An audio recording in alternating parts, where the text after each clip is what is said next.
अस्सलाम गाइस, कैसे हैं आप लोग। तो ये जो भी 2 दिन पहले मैच हुआ पाकिस्तान यूएई का, इसके बारे में बात करते हैं। चलिए शुरू करते हैं। आपस की बात है यार, बहुत ही गंदी बॉलिंग हुई है। ठीक है अब जीत तो गए। ठीक है, हमने 200 स्कोर किया हुआ था। यूएई अब इतनी बड़ी टीम नहीं है कि जगह 200 चेस कर लेगी, लेकिन कहीं ना कहीं उन्होंने दिखा दिया था कि भाई हम हरा सकते हैं आपको। देखिए, मुझे पहले से पता था कि यूएई के पास गोल्डन अपॉर्चुनिटी। उन्होंने आज अफगानिस्तान के साथ मैच होगा, तो अफगानिस्तान और पाकिस्तान में से किसी एक उन्होंने हराना है। पाकिस्तान के साथ ज्यादा मसला होता था, क्योंकि पाकिस्तान जिस तरह आपको पता है हार्ड है, सारी छोटी टीमों से पाकिस्तान हार्ड है, तो पाकिस्तान के साथ ज्यादा उम्मीदें थी कि ये हारेंगे, जो कि लगा भी था। 2 प्लेयर थे उनके पास। पूरी यूएई की टीम में सिर्फ 2 प्लेयर थे, वो दोनों पाकिस्तानी प्लेयर थे। एक थे मोहम्मद वसीम और दूसरे थे आसिफ खान। अल्लाह की कसम, दोनों ने हमें फटा मारा है।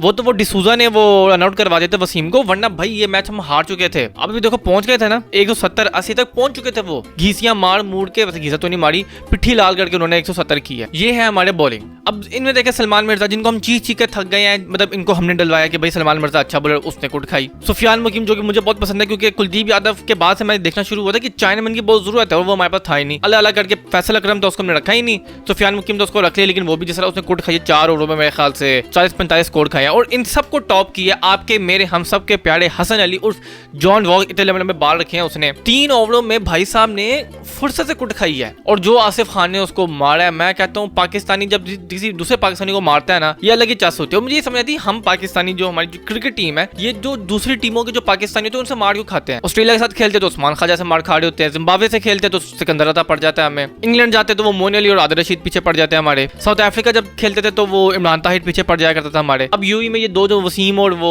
क्या कहते हैं आसिफ खान, ये पीछे पड़ गए हैं। तो मुझे ये समझ नहीं आ रही कि भाई ऐसा क्यों होता है। मुझे एक बात समझ नहीं आती कि हम क्यों जो फॉरेनर पाकिस्तानी प्लेयर्स होते हैं हम उनसे मार खा लेते हैं। चलो उनके अंदर तो गुस्सा होता है कि ये पाकिस्तान ने हमें नहीं रखा, तो वो गुस्सा होता है जिसकी वजह से वो परफॉर्म कर लेते हैं। लेकिन मुझे ये समझ नहीं आती, हमारे जो प्लेयर्स हैं इतने लाखों तो करोड़ों रुपया ले रहे होते हैं, आईसीसी का भी शेयर ले रहे होते हैं, पीसीबी से भी ले रहे होते हैं, ब्रांड एंडोर्समेंट भी कर रहे होते हैं, पीएसएल से भी पैसा कमा रहे होते हैं, हर चीज इनको मिल रही है। ठीक है, वो इंडिया वाली फैसिलिटी नहीं मिल रही, लेकिन उसके बाद बहुत अच्छी फैसिलिटी मिल रही है। लेकिन जो पाकिस्तान ने बॉलिंग की है ना, यार बहुत दुख हुआ है। ये तो भी यूएई से सोचो, इंडिया होता है इधर, अभिषेक शर्मा होता, संजू सैमसन होता। मैं आपको ये बता दूं, आप ये ट्राई नेशन सीरीज जीत जाओ, कोई फर्क नहीं पड़ता, आप ऐसी फेवरेट हो ट्राई नेशन सीरीज में। ये पता चलेगा आप इंडिया के साथ कैसे खेलते हो। जब 30,000 का स्टेडियम होगा दुबई का, और आपके सारे निकल के नए बच्चे जब जाएंगे और इंडिया को मारेंगे, इंडिया के साथ खेलेंगे, लग पड़ जाएगा उधर। मैं पिछले 3 मिनटों से चीख के थक गया हूं कि भाई इन मैचेस को छोड़ो, इंडिया वाले मैच की प्रिपरेशन करो, क्योंकि नहीं दिख रहा। ये जो मैचेस हो रहे हैं, इनको देख के नहीं लग रहा कि पाकिस्तान की ये वाली टीम इंडिया वाले मैच को देख के प्रिपरेशन कर रही है। हम इस मैच को भी ऐसे खेल रहे थे, पता नहीं हो वर्ल्ड कप का मैच है भाई, ये प्रैक्टिस मैचेस है सारे के सारे आपके लिए। क्या पता, मुझे नहीं पता कि पाकिस्तान का जो थिंक टैंक है वो क्या सोच रहा है, लेकिन टीवी पे देख के नहीं लग रहा कि यार ये इंडिया वाले मैच की प्रिपरेशन कर रहा है। हसन अली जिस तरह कुट खा रहे हैं, शाहीन जिस तरह कुट खा रहा था, हार्ड नसीम तो है ही नहीं। उसके बाद सलमान मिर्जा, सुफियान मुकीम, यार एक होता है कि चलो इनसाइड को चौके लग गए, यार फुर्सत से कुट खाई है हमने दोनों मैचों में। अफगानिस्तान वाले मैच में वो हारिस रऊफ और सुफियान मुकीम ने बचा लिया था, और इस मैच में शुरू में हमने आके विकेट ले ली थी। That's it. अब आप सोचिए, जब हम इंडिया के साथ खेलेंगे, जिधर अभिषेक शर्मा और संजू सैमसन, अभी इंडिया के ऊपर भी वो लड़ाइयां लड़ रहे हैं किसने ओपनिंग करनी है, लेकिन अभिषेक शर्मा और संजू सैमसन इन्होंने ये ओपनिंग करेंगे, और 1 डाउन आएगा तिलक वर्मा। ये तीनों सेंचुरी होल्डर्स हैं। अभिषेक शर्मा ने सेंचुरी की हुई है, संजू सैमसन तो 0 सेंचुरी 0, 3 सेंचुरियां उसने की हैं। Tilak Varma back to back 2 सेंचुरियां मार चुका है। उसके बाद उनका जो कप्तान है सूर्य कुमार यादव, 4 सेंचुरियां की हुई हैं उसने, जो मिडिल ऑर्डर में आएगा। तो अब इंडिया में आप देखेंगे सारे जितने टॉप ऑर्डर्स हर सेंचुरी होल्डर है। हमारे यहाँ के कौन है इस टाइम सेंचुरी होल्डर? एक है हारिस, और उसके बाद में मैं आता हूँ जरा उसके ऊपर हम जो कर रहे हैं उसके साथ हम वैसे गलत कर रहे हैं, जो भी करे गलत कर रहे हैं हम। तो यूएई से भी हमारे जो गेंदबाज है फुर्सत से कुट खाई है इन्होंने। ठीक है, आई थिंक जब तीसरा मैच होगा, क्योंकि रोटेशन पॉलिसी चल रही है इनकी, तो मेरे ख्याल से इनको चाहिए कि अब हुसैन तलत को भी खिलाएं, वसीम जूनियर को भी खिलाएं, इन सबको खिलाना पड़ेगा। अब चलते बैटिंग की तरफ। फखर भाई, जब तक बाबर रिजवान खेल रहे थे तो आप बड़ा नुमाया होकर आ रहे थे, अब वो नहीं है ना, तो आप बहुत ऑर्डिनरी बैट्समैन लग रहे हैं। एक तो आप इंजर्ड है, दूसरा हर सीरीज में पिछले 2 मैचों दोनों जो मैंने वीडियोस बनाई है, मैं इसमें ये कह रहा हूँ कि यार ये बंदा इंजर्ड है, ये बंदा प्रॉपर फिट नहीं, ना दिमागी तौर पे ये फिट है, ना ये फिजिकली फिट है, ऊपर से ये 1 डायमेंशनल प्लेयर है। ठीक है, कल के बच्चे तो कहते हैं कि जी क्यों फखर तो बाबर से भी बड़ा प्लेयर है। मैं बताता हूँ कि फखर ने क्या क्या किया। 131 का स्ट्राइक रेट है फखर जमान के T20 के अंदर। बाबर आजम का T20 में स्ट्राइक रेट है, T20 इंटरनेशनल्स की मैं बात कर रहा हूँ, 130। लेकिन मीडिया पे सोशल मीडिया पे ऐसे पोर्ट्रे किया जाता है कि ओह फखर जमान तो क्रिस गेल है, बाबर आजम है वो टेस्ट का प्लेयर है। अब फखर जमान है सिर्फ ये लेग का प्लेयर है, इसको लेग पे बोली कराया जाओ, ये लेग में मारता रहेगा। अब यार जैसे मैंने आपको बताया था कि जो अफगानिस्तान वाला मैच हुआ था उसमें राशिद खान जब इसको बॉले करा रहा था भाई स्वीपे मारने में लगे हुए थे, यानी ना इनके पास कवर ड्राइव की ऑप्शन है, ना इनके पास कट की ऑप्शन है, ना इनके पास ग्लांस की ऑप्शन है, ना इनके पास ड्राइव की ऑप्शन है, ऑन ड्राइव ऑफ ड्राइव खेलने। अब उनका जो यूएई का बॉलर आया तो उसने एक बॉल करे फखर जमान बोल लोगे, यानी कोई चीज है ही नहीं इस बंदे के पास ना अपर कट खेल सकता है, ना हुक मार सकता है, ना फाइन लेग की तरफ मार सकता है, ना पुल मार सकता है, बस लेग पे वो मिड विकेट के ऊपर ही मार सकता है। एक इस बंदे के पास ऑप्शन है, हमने उसके ऊपर इतना बड़ा जुआ खेल लिया। और दूसरी तरफ हारिस जो इतना बड़ा कोच बनता है कि मैं बाबर आजम को ये सिखाऊंगा, मैं बाबर आजम को वो सिखाऊंगा। बेटा पहले तो खुद कुछ कर ले, बल्ले तोड़ने में तो लगा हुआ, बैटिंग तेरे से होती नहीं है। स्लोअर वन बाउंसर मारा था और फाइन लेग पे ऐसे खेले थे जैसे पता नहीं इनके पट्टों में कितनी ताकत है। या तो होना कि आपको शोएब अख्तर बॉलिंग करा रहा हो 150 की रफ्तार पे कि आपने टच करना है और बॉल छक्का हो जाना है। 115 की पेस थी वो, उसने खुद स्लोअर वन फेंकी थी और आपने भी उधर बॉल कराई थी कि जैसे फील्डर खराब था। बाकी पूरा स्टेडियम वेला था, काउ कॉर्नर की तरफ मार देते, मिड विकेट की तरफ मार देते, नहीं मैंने माना तो उधर ही मारना है मैंने। उसके बाद बल्ले तोड़ रहे हैं भाई, ये टेनिस नहीं चल रहा, ये इंडिविजुअल स्पोर्ट नहीं है, ये टीम स्पोर्ट है। बातें करने में बहुत आप आगे कि जी मैं चाहता हूँ कि बाबर आजम जो है ना वो 100 भाई तू 120 का स्ट्राइक रेट मेंटेन कर ले, 100 के स्ट्राइक रेट पे बैटिंग कर रहा है। अफगानिस्तान वाले मैच में भी भाई का 115 का स्ट्राइक रेट है, वो भी एक चौका पता नहीं कैसे उसने पूरा घूम के मार लिया था, लग गया था उससे बस टुल्ला। इतना इंतहाई फंसी हुई इनिंग्स। आज भी जो अफगान ये यूएई वाला मैच हुआ है फंसी हुई इनिंग्स के लिए भाई ने।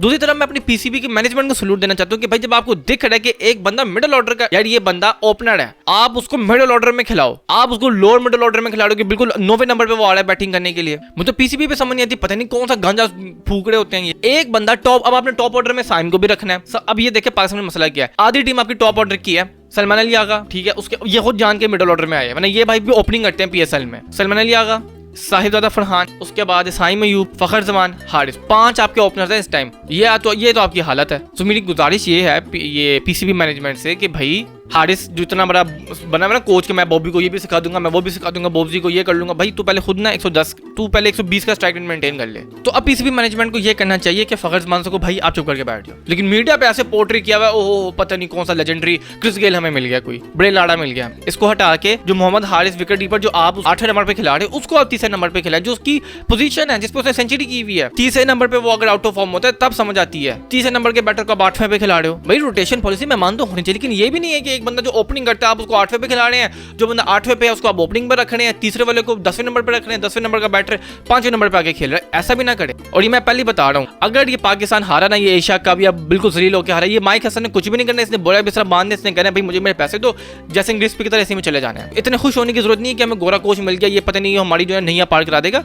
ये अगर पाकिस्तान हार गया, अगर पाकिस्तान कुछ ना कर सका एशिया कप में, तो इसने सबसे पहले रिजायरमेंट देके चले जाना। इसने ये सबसे पहले रिजाइन करेगा और वापस चलेगा क्योंकि यार मैं न्यूजीलैंड जा रहा हूँ, बड़ी दर्द हो रही है, मैंने क्वालिटी फैमिली टाइम स्पेंड करना है, मैंने अपना क्वालिटी फैमिली टाइम। तो आज मैच होगा यूएई अफगानिस्तान का और मैं खास पाकिस्तान पहले फाइनल के लिए क्वालिफाई कर चुका है। दूसरी तरफ एक एग्जीबिशन मैच हुआ, उसमें मेरी बूबी ने यार कुछ 40-45 स्कोर किया। उसमें फिर लोग, मैं ट्विटर पे देख रहा हूँ इंडियन हंसे, सारी बातें और तो उनके पास कुछ है नहीं। फ्लड आए दोनों मुल्कों में और इंडिया के जो किंग है, किंग कोहली, वो अपनी ये वाहिद ऐसा ये किंग कोहली वाहिद ऐसा किंग है जो अपनी सल्तनत छोड़ के किसी दूसरे की सल्तनत में बैठा हुआ है। मैंने तो जितनी हिस्ट्री पढ़ी है, मैंने तो यही पढ़ी है, जो किंग साहब होते हैं वो तो अपनी सल्तनत में बैठे होते हैं, पामे फ्लड आए, पामे जलजला आए, पामे जो चाहे मर्जी हो। ये कौन सा किंग है कि जी अपनी सल्तनत छोड़ के पता नहीं वो 7 समुद्र पार घोड़ों की सल्तनत में जाके बैठ गया, अपना क्वालिटी फैमिली टाइम स्पेंड करने के, क्वालिटी फैमिली टाइम स्पेंड करना है। और मुझे तो उन इंडियंस पे हंसी आती है जो पहले कहते थे कि जी कोहली बड़ा जो है ना वो बहुत ज़्यादा फिट बंदा है, उसके एप्स देखो 36 एप्स हैं उसके, और ऐसा उसने तो कभी चीनी नहीं खाई, कभी गोश्त नहीं खाया, सब्जियों पे 36 साल की उम्र में रिटायरमेंट ले लिया उसने। वनडे खेल रहा है, वनडे कितने होने हैं इस साल? वनडे भी नहीं होने, अगले साल भी वनडे नहीं होने, 2027 में वर्ल्ड कप होना है, तो यानी 2026 के मिडल ऑफ द 2026 के बाद जाके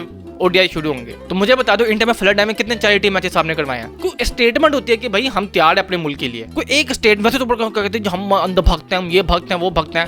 इन भक्तों से कहो कि भाई पहले मैच करवाओ अपना। पंजाब में देखो, उधर अरुणाचल प्रदेश और उत्तर प्रदेश में देखो उधर सैलाब आया हुआ है। तो अगर इतना है ना तो आप अपने किंग साहब से कहो कि वो बरतानिया की सल्तनत छोड़ के अपनी सल्तनत में आए और चैरिटी मैच खेलें। और चैरिटी मैच फ्री खेला जाता है। कोहली तो अपना एक मिनट पैसे पे वो कैलकुलेट कर रहा था कि मैंने 1 मिनट इधर लगाए, मुझे $15,000 इधर से मिलने चाहिए, उधर मैंने 4 मिनट लगाए, उधर मुझे $20 लाख मिलने चाहिए। इतना हवा बनाया हुआ चैरिटी मैच। चैरिटी मैच नहीं, वो वर्ल्ड का मैच हो चैरिटी। और वो बाबर को भी देखें, हंस रहा है, दांत फाड़ा यहाँ से, क्योंकि चैरिटी मैच है यार। कोई ऐसे कोई वर्ल्ड कप का फाइनल नहीं हो रहा कि वो बड़ा चैरिटी मैच है, उसका सबको पता है कि भाई फ्री खेल रहे हैं और उसका जो भी पैसा बनेगा वो हमने दे देना है गवर्नमेंट को कि भैया अभी जो फ्लड है इसको आप मेंटेन कर लें। उसके बाद यार जो मेरा बूबी आया, बूबी ने बॉलिंग कराई है भाई, बॉब्जी द किंग इस टाइम बॉलिंग पे आ चुका है, हमारा नया बॉलिंग ऑलराउंडर बन गया। लगता है माइक हसन की जो है ना वो चीज़ उसके दिमाग में आ गई है कि भाई बैटिंग नहीं करनी, सब बॉलिंग में। मैं कहता हूँ मजा आ जाए शक मैं बूबी हो, और इंडिया वाले मैच में बूबी जो है ना वो विकेटों के अंबार लगा दे। वो मुझे हैरानी हुई है कि यार मतलब यूनुस खान, देखा जाए यूनुस खान पाकिस्तान के बेस्ट बैट्समैन है, टेस्ट बैट्समैन, और वो सबसे अच्छा स्पिन को खेलते हैं। वो बाबर आजम से आउट हो गए, अब इस पे बंदा क्या बोले। उसके बाद अजहर अली भी आउट हो गए।